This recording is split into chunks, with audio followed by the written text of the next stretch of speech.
ভারতে যে এই যে সরকারের পতন পর্যন্ত আন্দোলন গেল না এবং এক পর্যায়ে থেমে গেল, এটার কারণ আছে। কারণটা হচ্ছে বুর্জোয়া ফিলোসোফাররা একটা কথা বলে, সেটা হচ্ছে যে if you kill a cockroach you are a hero, if you kill a butterfly you are an evil.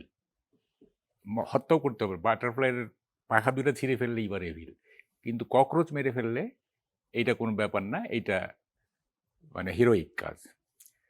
অথচ দুটারই কিন্তু প্রাণ আছে।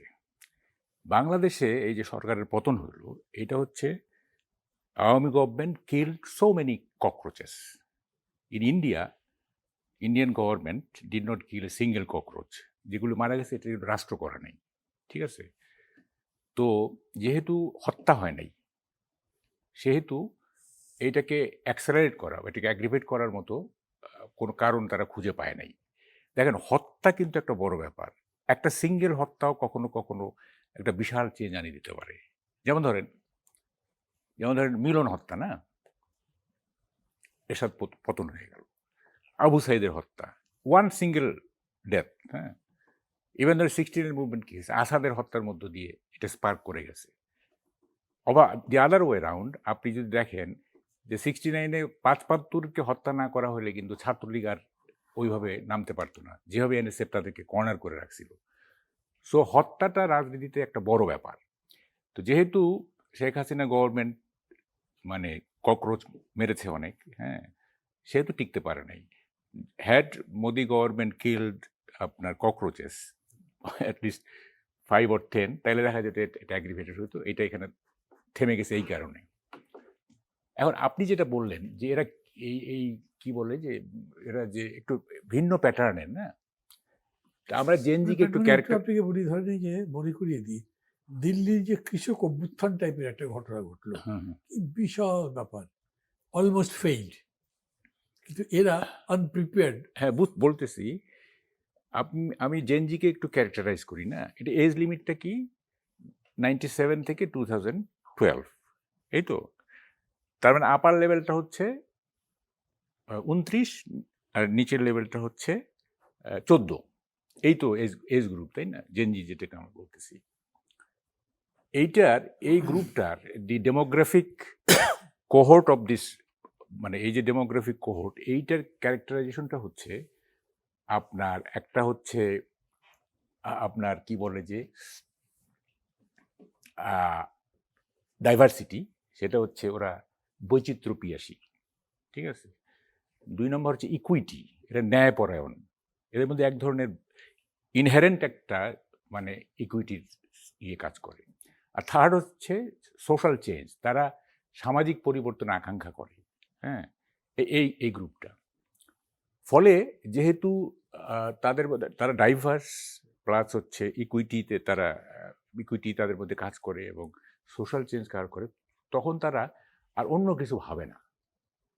এবং সবচেয়ে বড় ব্যাপার হচ্ছে আমরা কিন্তু আগামীর যে ভবিষ্যৎ, না, সেইটা কিন্তু আরও ভয়াবহ হবে। কীরকম আমি বলি, এটা তো গেল জেনজি, না?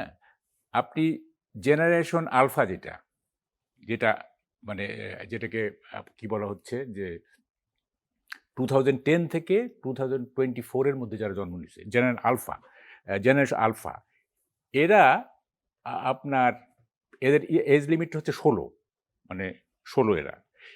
এরা কিন্তু মানে confined in or surrounded by আপনার এটাতে কি বলে গ্লোবাল স্মার্টনেস, স্মার্ট কি বলে যে টেকনোলজি এবং আর্টিফিশিয়াল ইন্টেলিজেন্স, এর মধ্যে কিন্তু এরা কনফাইন্ড হয়ে যাবে।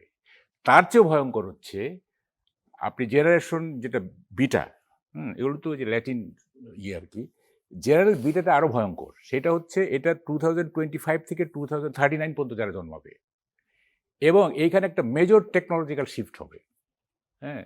এবং এরা আর্টিফিশিয়াল ইন্টেলিজেন্স প্লাস হচ্ছে অটোমেশন, এইটা will be deeply integrated in their personal life, in their কি বল daily life, and also in their education, ঠিক আছে? একটা বড় ধরনের টেকনোলজিক্যাল শিফট হবে, এবং সেটা কিন্তু আরও ভয়ঙ্কর হবে। ফলে আমরা জানি না কোথায় আমরা উই আর হেডিং টুয়ার্ডস, কোথায় আমরা যাচ্ছি সেটা না। আমি যেটা বলি কেন জেনজিরা কেন এরকম হচ্ছে আর কি, এইটার আমার একটা ব্যাখ্যা আছে। সেটা হচ্ছে যে ওরা তো নেটের কারণে গ্লোবালি কানেক্টেড, তাই না? Globally connected. তো ওরা দেখতেছে যে যেহেতু ওদের মধ্যে একটা ন্যায়পরায়ণতা আছে, ওরা দেখতেছে in Europe and in America লোকজন ভালো আছে, হ্যাঁ, তাদের তেমন কোনো ইয়ে নাই। আর আমাদের থার্ড ওয়ার্ল্ডে যেটা হয়েছে, আমাদের থার্ড ওয়ার্ল্ডে তো আসলে এটা দিস ইজ নট সিভিলাইজেশন, হ্যাঁ, মানে a system that compels the general people to pay to exist, to obey, to survive and to compete, to eat, খেতে, মানে টিকে থাকার জন্য এখানে পে করতে হয় ইন কাইন্ড অফ ক্যাশ, মানে জেনারেল পিপুল বলতে, সার্ভাইভ করার জন্য ওবে করতে হয়, মান্য করতে হয়, আর খাবারের জন্য প্রতিযোগিতা করতে হয়। এই যেমন ধর টিসিবি লাইন, বিশাল লাইন। তো দিস ইজ নট সিভিলাইজেশন। এইটা একজন বলছে দিস ইজ থার্ড ওয়ার্ল্ডের, এইটা সিভিলাইজেশন না, it is a prison with shopping privilege. এটা একটা কারাগার, এখানে একটা শপিং প্রিভিলেজ আছে, যে তোমার যে টাকা থাকে কিনে নাও। দিস ইজ মানে শপিং, কি বলে, মল আর কি।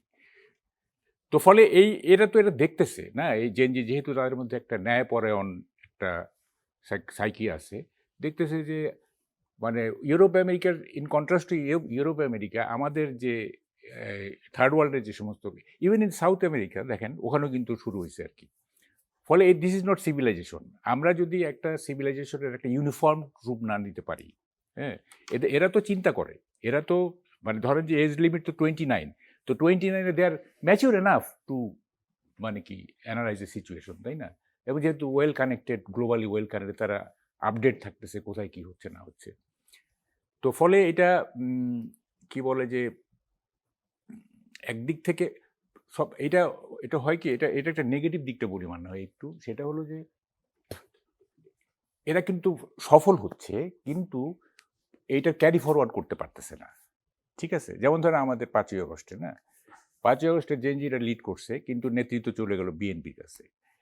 ইভেন ইন নেপাল এটা করতে পারলো না। তারপরে ধরেন যে শ্রীলঙ্কা বলেন, ইন্ডিয়াতে ধরেন যে ওরা সামাল দিয়ে ফেলছে। এটার কতগুলো কারণ আছে। একটা কারণ হচ্ছে আপনার ওই যে সাইমন বলিভারের একটা কথা আছে, আপনি তো নিশ্চয়ই জানেন, ল্যাটিন আমেরিকার 5টা দেশের মুক্তিদাতা, ওনার একটা বিখ্যাত কথা আছে, রেভলিউশন ডিভাউস ইজ ওন চিলড্রেন, বিপ্লব তার নিজের সন্তানদের খেয়ে ফেলে। যেমন 71 আমরা কি দিচ্ছি, 71 এটা বিপ্লব যদি আমরা ধরি, তাইলে অনেকে আর্ম জমা দেয় নাই, অনেকে মানে মোর দেন 50% জমা দেয়। এই আর্ম দিয়ে নানা রকম অপকর্ম হয়েছে, হ্যাঁ, এবং অনেকে ডিরেইল হয়ে গেছে। 5th অগাস্টের পরে এটাও একটা যদি বিপ্লব ধরি, এটা তো গণ অভ্যুত্থান বড় ধরনের, তারপর দেখেন এটাকে ক্যারি ফরওয়ার্ড করতে পারলো না, অনেকে কিন্তু ডিরেইল হয়ে গেছে, হ্যাঁ, এটা একটা কারণ। আর একটা কারণ হচ্ছে আপনার বিরোধী দলে থেকে আপনার আন্দোলন রচনা করো যত সহজ, যখন আপনার দায়িত্ব আসবে সেটা কিন্তু অনেক কঠিন। বিরোধী দলে এজিটেট করা যায়, সহজে এজিটেট করা যায়। যেমন ধরেন বঙ্গবন্ধুর কথা বলি, না, উনি বিরোধী দলে থাকলে সাকসেসফুল এনাফ, এজিটেট করছে ইত্যাদিতে। যখনই রিকনস্ট্রাকশনের প্রশ্ন আসলো, তখন কিন্তু এটার সাথে আর কোপ উইথ করতে পারলো না। এজিটেট করা অনেক সোজা, বাট আপনি যখন কি বলে যে বাস্তবতার সঙ্গে মিলিয়ে আপনাকে যখন পুনর্গঠন করতে হবে, সেটা কিন্তু খুব কঠিন কাজ। এইটা একটা আমি মনে করি এইটা একটা এই টেকনোলজি বলেন আর দক্ষতা বলেন, জেনজিদের এটা নাই।